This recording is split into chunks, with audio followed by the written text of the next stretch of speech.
Meet Gladeville Middle Assistant Principal Amy Wilkin. She's the first to tell you that being an AP comes with many challenges. You know, you put your things in the calendar and you're like, okay, I've got to get this done, and you got to have a priority list, and you say, I got to get this done. And honestly, I live by sticky notes. But she's no stranger to those challenges. The Southern Illinois native was a multi-sport athlete in college at Southeast Missouri State. And when college ended and her education career began, she found herself heading to Nashville. And shortly after that, she found herself in a dream.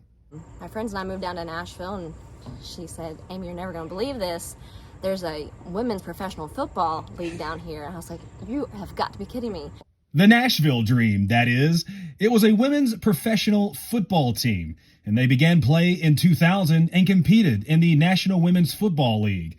Amy played for the Dream in 2006, with split duties as running back and receiver on offense and corner on defense. Did you have fun? Oh, it was so much fun.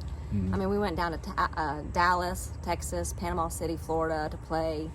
You know, you're riding on the bus with all these ladies, and just, you know, being around people who understand like an athletic mindset is it's just fun. You know, like they get you. They get that everything's a competition. It sure sounds similar to the plot of a famous movie.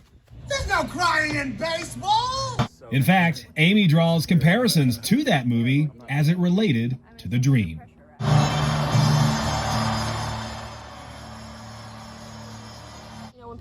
When people see me, they're like, oh, she's just so little. And I'm like, you don't even know. There's a fire inside, isn't there? Yeah. Exactly, yeah. Though the team and the league lasted for less than a decade, Amy still has so many fond memories of the league that was and the times that were had. So the league didn't last very long. No, it didn't. And what's your thoughts about that? You know, it's unfortunate. You know, my whole life, you know that people don't really support sports, women's, you know, playing sports. You don't see the crowds that, you know, the men draw. But we're just as competitive, if not more competitive, than I think men, just because we want to prove to the world that we can do it. We can do just as much as those men can do. Her professional life has been dedicated to education, and for a brief moment, football collided with the classroom when she taught at Sycamore High in Cheatham County 15 years ago. Did your students know what was going on? Oh yeah, I definitely made sure everyone knew I had played football. I mean, it does like an instant respect to those guys. They're like, what? Yeah. And so like this little thing stays with me. So they're like, I can't believe that.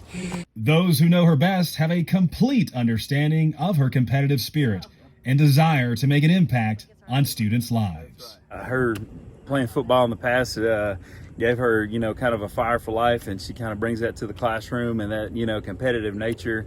So I think that's very valuable to our school. Many years have passed since her days with the Dream. Her focus has long since been her family and her career. And while she does reminisce about her days on the gridiron from time to time, she knows she's stronger for going through with it. My hometown, actually, when they found out, they did an article on it because, you know, people were just like, she did it. She did it. Big news in Harrisburg, Illinois. It was huge news, but you know what? Not a single person was shocked because they're like, well, if anyone's going to do it, it would have been Amy Murphy.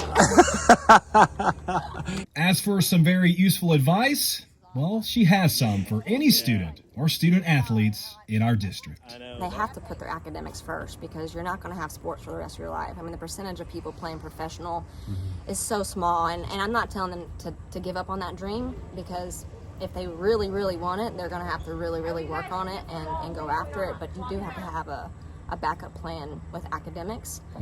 Academics can also help with scholarship money because those coaches are looking for those kids who can get the academic scholarship on top of the sports scholarship.